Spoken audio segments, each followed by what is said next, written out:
Salam sejahtera Malaysia, denyut nadi suara rakyat bergema di channel ini. Jangan lupa tekan butang subscribe, like dan share. Malaysia kita punya, cintai Malaysiaku, kita jaga kita.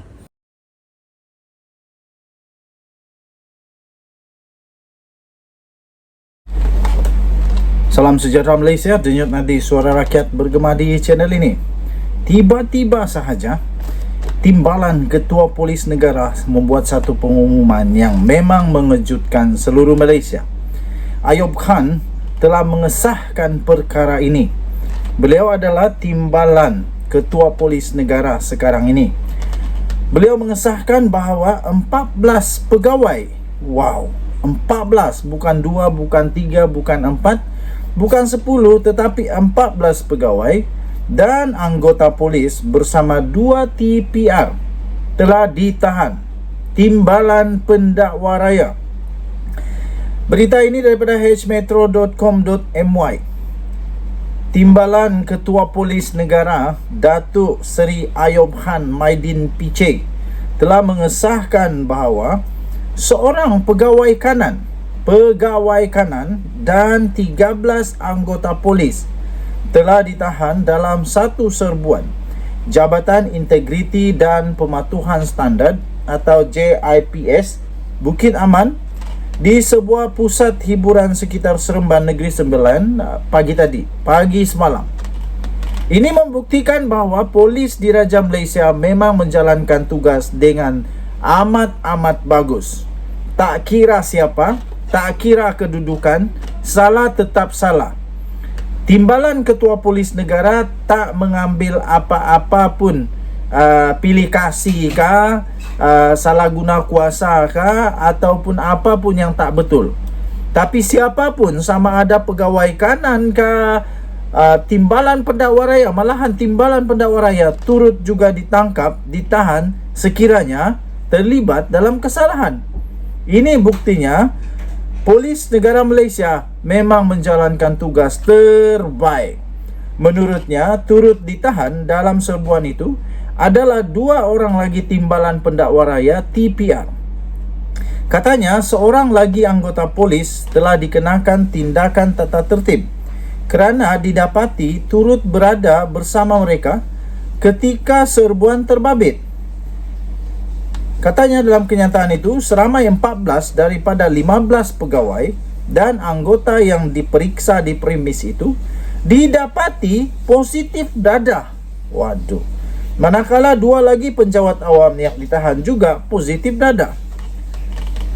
Tindakan lanjut sudah diambil katanya. Yang pertama, mereka ditahan kerja dan kita sedang siapkan kertas siasatan untuk diserahkan kepada pejabat peguam negara katanya ketika ditemui di tanah perkuburan Raudatul Sakinah di sini hari ini. Nah, ini membuktikan bahawa sekarang negara Malaysia berada dalam landasan yang betul. Ramai orang duk perli polis, tapi ini buktinya polis betul-betul menjalankan tugas di bawah pemerintah ataupun di bawah Ketua Polis Negara dan Timbalan Ketua Polis Negara yang baru ini. Tak mainlah save kah, tak, salah tetap salah. Ayub hadir di tanah perkuburan itu bagi memberi penghormatan terakhir kepada Allahyarham Datuk Seri Johari Harun yang maut dalam nahas pesawat Beechcraft 390 di Elmina Shah Alam pada Khamis yang lalu. Mengulas lanjut, beliau berkata, kesemua pegawai dan anggota terbabit buat masa ini diberi jaminan polis sementara menunggu kertas siasatan dilengkapkan. Menurutnya, tindakan itu diambil bukan hanya selepas serbuan itu ditularkan di media sosial, tapi ia tetap dikenakan terhadap mana-mana pegawai atau anggota yang ditahan dalam operasi pusat hiburan. Katanya, kita tidak akan bertolak ansur kepada mana-mana yang kita tangkap dalam operasi pusat hiburan. Kita ambil tindakan tegas, bukan dikenakan tindakan selepas dihebahkan oleh portal tertentu. Tidak, katanya. Boleh tengok rekod tahun ini saja. Tambahnya, seramai 741 tindakan tata tertib diambil dan lebih kurang 60 pegawai dan anggota sudah dibuang kerja setakat Julai, katanya. Terbaik. Untuk mendapatkan berita lengkap ini, sila layari hmetro.com.my. Inilah polis negara Malaysia yang terbaik sekarang. Memang betul. Bagi yang memang tak mau jalankan kerja sebagai polis, tak lagi dapat buat amanah sebagai polis, lebih baik buang saja. Itu hanya merosakkan image polis. Kita jumpa lagi. Selamat petang Malaysia. Bye-bye. Salam sejahtera Malaysia. Dewan Rakyat akhirnya membuat satu pengumuman yang pasti akan betul-betul membuatkan semua ahli Dewan Rakyat atau ahli parlimen baru sedar. Kali ini terbaik. Dewan Rakyat akhirnya mengumumkan mahu naikkan denda ahli parlimen ke RM10,000 Malaysia padan muka. Apa sebenarnya denda ini? Kita sama-sama baca daripada Malaysia Kini 19 Ogos 2023. Johari Abdul berkata, pihaknya sedang berusaha agar denda maksimum yang boleh dikenakan ke atas ahli Dewan Rakyat yang melakukan kesalahan dinaikkan daripada RM1,000 Malaysia kepada RM10,000 Malaysia. Ini bagus nih, supaya tak ada lagi ahli Dewan Rakyat yang sewenang-wenang melakukan kesalahan. Menurut Speaker Dewan Rakyat itu, langkah tersebut boleh dilakukan melalui pindaan Akta Majlis Parlimen Keistimewaan dan Kuasa 1952. Melalui pindaan itu, katanya, seseorang ahli Dewan Rakyat yang membuat atau bertindak melanggar peraturan parlimen boleh dikenakan denda selain digantung tugasnya. Kami bertindak supaya akta ini dilaksanakan dan memastikan setiap ahli parlimen menyumbang kepada kemajuan negara, kata beliau dalam satu ucapan perasmian Majlis Syarahan Parlimen Siri 3.0 membina semula negara melalui pembaharuan di Kuala Lumpur malam tadi. Turut hadir adalah Menteri di Jabatan Perdana Menteri Azalina Osman dan bekas Speaker Dewan Rakyat yang pernah berkhidmat sebagai Hakim Mahkamah Rayuan Muhammad Arif Mat Yusof.